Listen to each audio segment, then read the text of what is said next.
Bismillah, alhamdulillah.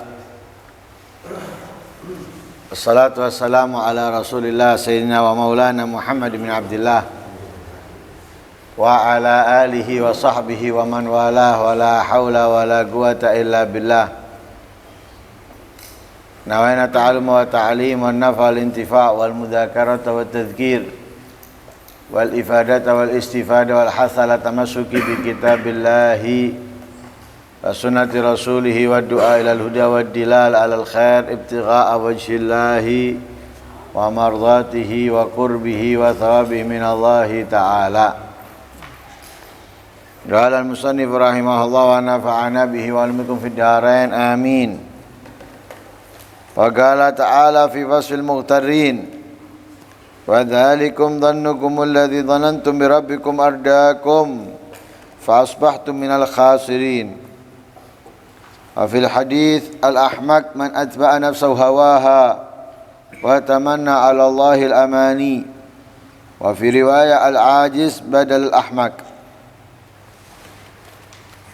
Masih membahas tentang perihal celahan, tertipu dan sifat-sifatnya orang yang tertipu. Di mana Allah Subhanahu wa taala berfirman, wa dzalikum dhannukumul ladzi dhanantum bi rabbikum ardaakum fa asbahtum minal khasirin. Itulah prasangka kalian yang kalian sangkakan terhadap Tuhan kalian. Ardaakum, yang mana prasangka itu membuat kalian berada dalam keburukan. Fa asbahtum minal khasirin, sehingga kalian menjadi orang-orang yang merugi. Prasangka kepada Allah ketika tidak diiringi dengan hal-hal yang diperintahkan oleh Allah Subhanahu wa taala,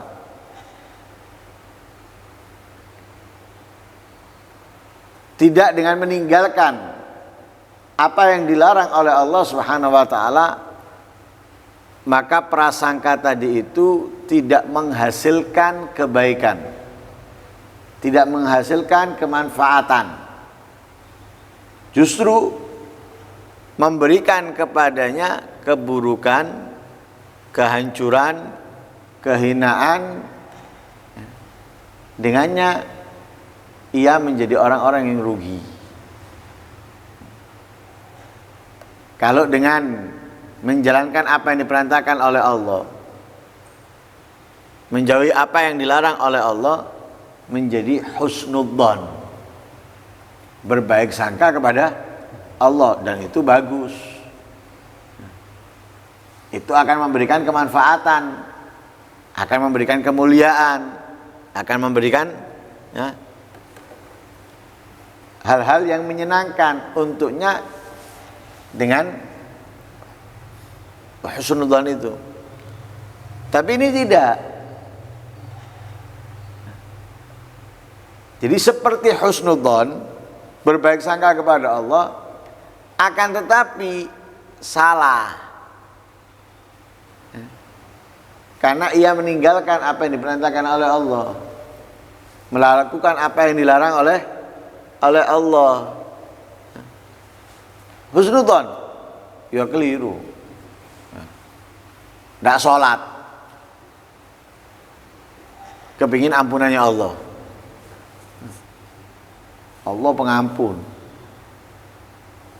Ampunannya Allah itu luas dan besar. Apapun kesalahannya, Allah mudah mengampuni. Nggak sholat tapi, nggak puasa, meninggalkan apa yang diperintahkan, melakukan yang dilarang,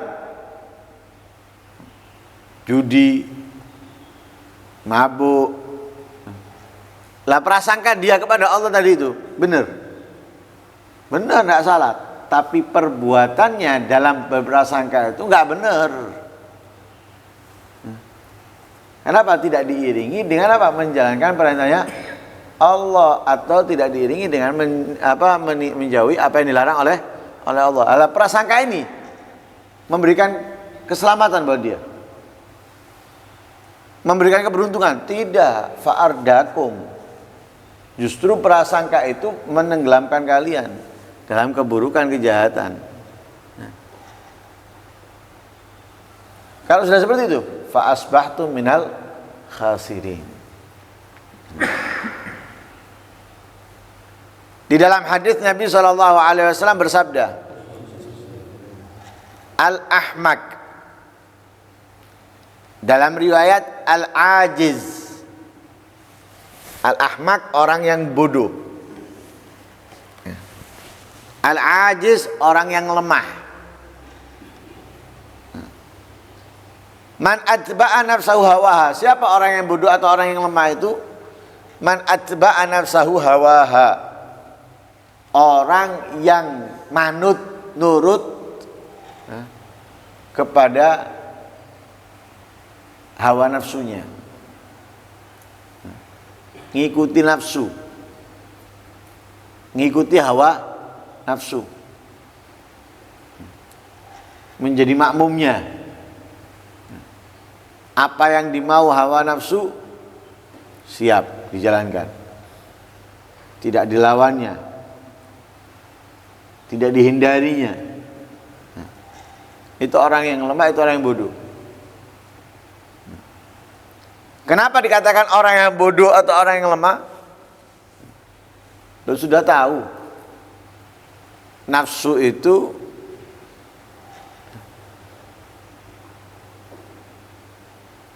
garis besarnya atau poin utamanya darinya adalah keburukan, kejahatan.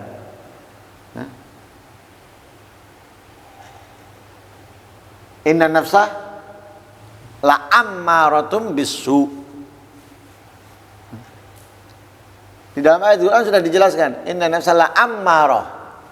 Ammarah itu selalu mengajak.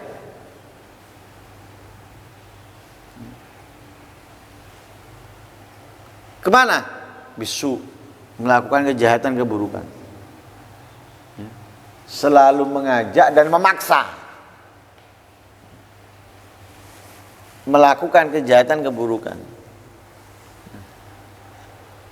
Loh, itu garis besarnya pada umumnya. Kemudian kita untuk nafsu kita ngomong barangkali ia mengajak kita untuk kebaikan. Tidak mungkin sudah. Karena apa? Itu sudah poinnya nafsu itu mengajak orang melakukan.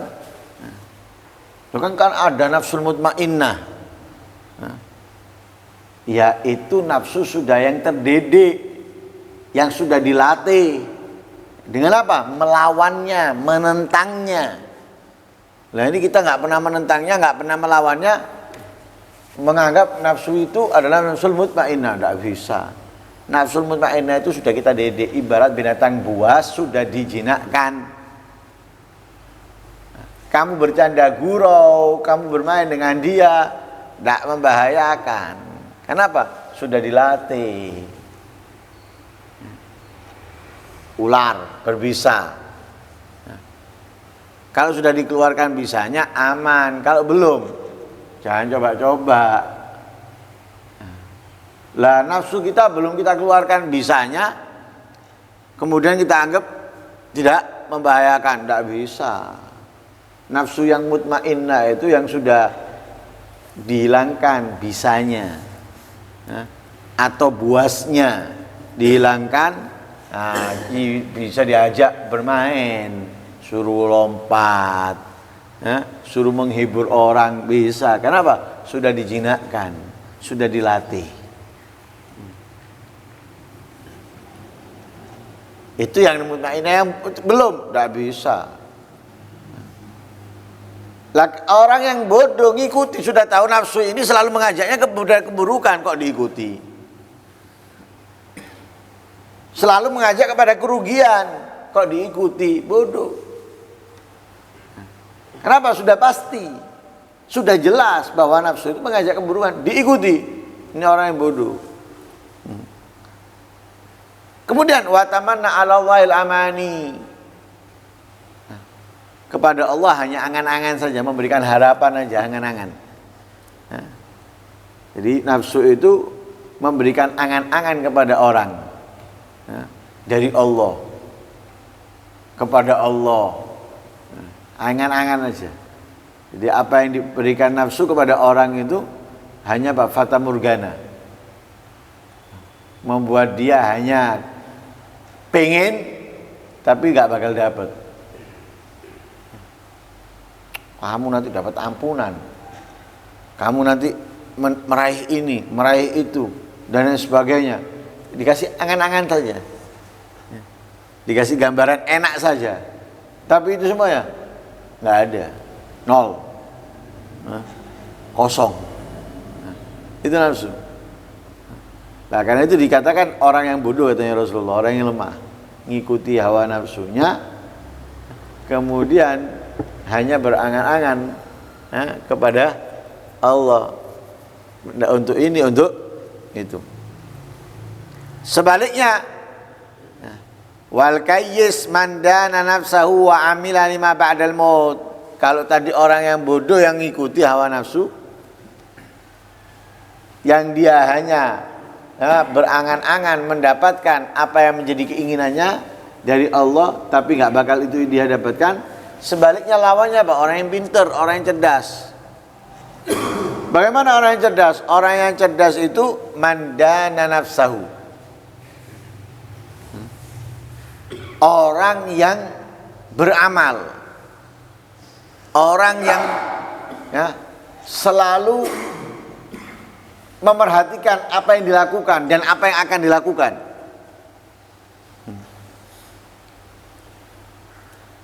Kalau dia sudah berbuat,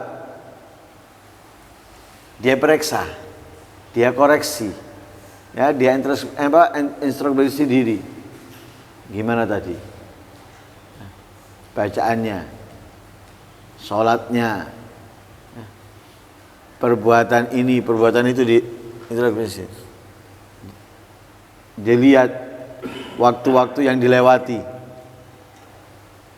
apa yang dia lakukan dalam waktu-waktu itu, mana yang dominan, kebaikan atau keburukan, mana yang dia senangi. Pikir, itu orang yang pintar, itu orang yang cerdas, katanya Rasulullah. Nggak dibiarkan berjalan gitu aja, pokoknya datang, pokoknya melakukan, pokoknya ini enggak. Tapi selalu diintrospeksi sama dia. Orang kerja tuh, tutup toko dihitung, ada catatan apa aja yang laku tadi itu. Kemudian hasilnya berapa hari ini, itu. Lah kita dalam beramal juga seperti itu orang yang cerdas. Sebelum kita tidur itu, sebagaimana Sayyidina Umar mengatakan apa? Hasibu anfusakum qabla an tuhasabu. Introspeksilah diri kalian ini sebelum kalian nanti dihisab. Kita lihat, oh pagi saya tadi melakukan ini, melakukan itu, terus ini seperti itu. Ini orang yang pintar, bukan pokoknya berjalan gitu aja, hari demi hari, minggu demi minggu, bulan demi bulan, atau tahun demi tahun, tanpa dikoreksi, tanpa diperiksa, tanpa diperhitungkan apa yang sudah dia perbuat. Ya sudah, nggak akan berarti seperti itulah. Nggak ada perubahan. Oh, dari tahun berapa ini ikut terus. Insya Allah walaupun dari lahirnya Fir'aun dia ikut sampai sekarang, tapi kalau caranya seperti itu nggak akan ada perubahan. Justru akan ada pemunduran. Kenapa? Akan muncul bosan, akan muncul jenuh lebih dominan nanti dalam kehidupannya. Nah, kalau sudah seperti itu, dia akan mengurangi kebaikan-kebaikan yang dulunya dia aktif. Entah itu sholat, entah itu membaca Al-Quran, entah itu wirid ini atau wirid itu akan berkurang dari dia. Kenapa? Kejenuhan, ya, kebosanan menguasainya. Tapi kalau dia selalu introspeksi, selalu memikirkan hasil apa yang telah dia perbuat dari kebaikan, ketaatan, nah di situ akan ada peningkatan. Itu orang yang cerdas. Orang yang dagang, orang yang kerja cuma kan segitu-gitu aja. Ada peningkatan dalam usahanya? Tidak ada. Tapi kalau dia hitung, nah itu namanya kan pembukuan manajemen. Akhirnya pasti apa? Ada peningkatan dalam pekerjaannya. Tidak tetap jalan di tempat. Nah, seperti kita ini kan pokoknya untuk duit. Kerjanya pokoknya untuk duit. Ya. Nitip sana atau jual ini atau kirim sana. Wes itu pokoknya untuk duit. Tambah soge, ya ndak pancet. Ngeluhnya itu tidak mungkin hilang sudah, tetap ngeluh. Kenapa? Namanya orang jual, namanya orang nitip, namanya orang kirim itu pasti apa? Tidak setiap hari kebeli, tidak setiap hari ada orang yang pesan. Akhirnya justru buang. Tapi kalau dia mikir, dipikirkan gini, gimana kalau gini, gimana kalau gini. Loh, di situ dia nggak akan buang. Yang ada dia lebih hemat, tapi akan mendapatkan penghasilan yang lebih. Itu namanya pembukuan. Itu adalah namanya manajemen. Lah kita dalam beramal juga seperti itu. Itu orang yang cerdas katanya Rasulullah. Mandana nafsahu wa amila lima baut. Apa yang dilakukan dia semasa hidupnya itu amalan yang bermanfaat untuknya setelah mati. Jadi bukan amalan yang bermanfaat untuknya di dunia, tapi amalan yang bermanfaat untuknya setelah mati. Itu yang dilakukan olehnya. Dia mau melakukan ini, mau melakukan itu, dia lihat manfaat dari setelah matiku. Apa yang aku dapatkan darinya setelah matiku. Itu yang dilihat. Jangan seperti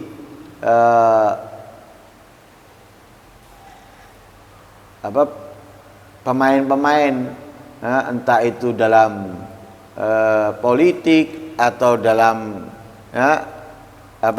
yang lainnya dalam urusan dunia ini. Mereka itu hanya memikirkan sekarang di dunianya, ya, bisa ini, bisa itu, dapat ini, dapat itu, wes. Tapi jadilah orang yang cerdas, benar-benar cerdas seperti apa yang mau oleh Rasulullah dari kita. Apa? Yang sekiranya manfaat untuk kita setelah mati. Apa yang kita dapatkan setelah mati dari apa yang telah kita perbuat. Jadi bukan hanya semasa hidupnya di dunia. Nah, kalau gambaran kecilnya, jadilah seperti orang yang ngejar PNS untuk pensiun, untuk pensiunan. Dia mikir apa? Setelah mati atau setelah nggak kerja dan setelah mati masih ada hasil yang bisa diambil. Itu gambaran kecil. Itu kan terbatas dengan kehidupan dunia toh. Tapi gambaran kecil buat kita itu. Ya. Orangnya sudah mati. Atau orangnya sudah nggak bekerja, tetap dapat nggak dia? Tetap dapat. Setiap awal bulan dia ngambil. Ketika dia sudah nggak kerja, masih sehat atau sudah di atas kasur, tetap dia dapat. Setelah mati, dia mati, tetap dapat diambil oleh. Tapi itu sebatas dunia, kiamat buyar urusan. Atau misalnya ada masalah di negaranya, akan berhenti itu sudah. Jadi mereka ngejar PNS untuk apa? Pensiunan. Lah kita akhirat seperti itu pemikiran kita. Pemikiran kita seperti itu. Supaya ketika di alam barzakh atau di akhirat kita terus dapat.